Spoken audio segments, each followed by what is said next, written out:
Starting with our headlock escapes, we're going to start with worst case scenario. Someone comes up behind and grabs you in a headlock position. It's a strangle position. It's also a pull, so he can pull you away from here. Okay.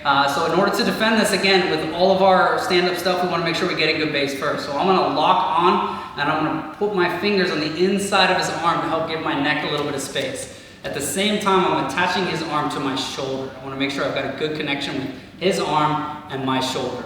And then I'm going to get a good base at the same time. So fingers come in, and I set myself in a good base position. So now if he starts pushing me, okay, I'm able to absorb that. If he starts pulling me, I'm able to absorb that too because of the connection that I have and the stance that I have with balance. Now, to finish and escape from this position, we're going to elevate our partner. I can't do this by just bowing forward. I'm going to push myself into the strangle. So I'm going to lift with my hips. So I lower my hips underneath my partner's, and I'm going to scoop his hips up with my hips. Once I have his weight off the ground, I'm going to continue to roll his shoulder onto the mat in front of me. And I keep the arm, again, to make sure that his head doesn't bounce off the concrete and that I remain in control of him and he doesn't just roll away and get up. So keep the arm the entire time. He surprises me, I get a good base, and I catch the arm and I connect. Then I get my hips underneath his, and then I lift and elevate. And then I'm going to roll him up, keeping the arm in position so that I can begin to keep control of the person that was attacking me.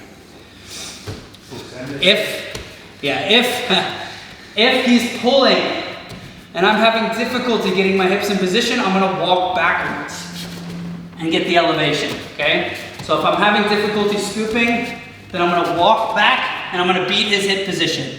And then I can finish the throw. So if he goes, grab, okay? I set the position and I throw, and then I hold the position. This time he pulls and he's set to do that position, but his hip is blocking my hips. He's pulling me backwards. He's got one leg in the middle now, so it's very hard for me to get that hip elevation, and he's walking me backwards. So the first thing I'm going to do is I'm going to take my leg that's closest to his. Again, I'm doing the same thing. I get in good base, and I grab the arm and I stick it to my body so his shoulder's connected to mine. My leg is now connecting to his leg.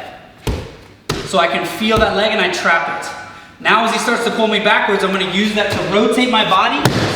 That's okay. I'm going to rotate my body in a good forward-based balanced position.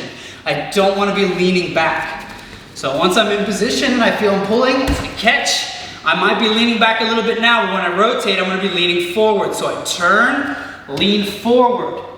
Now I'm going to bring his shoulder down. I'm going to lift my leg up.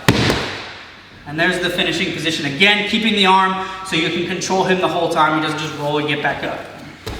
Okay, so here, I trap, and down he goes. All right, escaping the full trapped rear naked choke. Disclaimer on this one.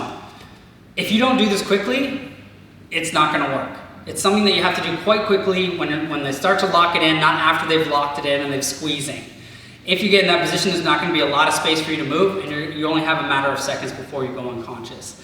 So this is really, I just want to make sure that this is laid out as something that you understand, first off, that this escape will work, but you have to do it as they're going for the choke, like often from your arms being trapped from the bear hug position. So often here, he starts going up for the choke, then I have time to move into the position. If he locks it up completely and he's squeezing, I'm not going to be able to move very well and I'm going to get choked unconscious. So I just want you guys to be aware of that. But technically, this is what the escape is, okay? So as he locks it up, okay, I want to make sure that I make space with my hips. And I'm going to turn towards the side that the shoulder is. I'm going to bring my arm across his body. So I want to make enough room that my arm can fit all the way across to the far side of his body.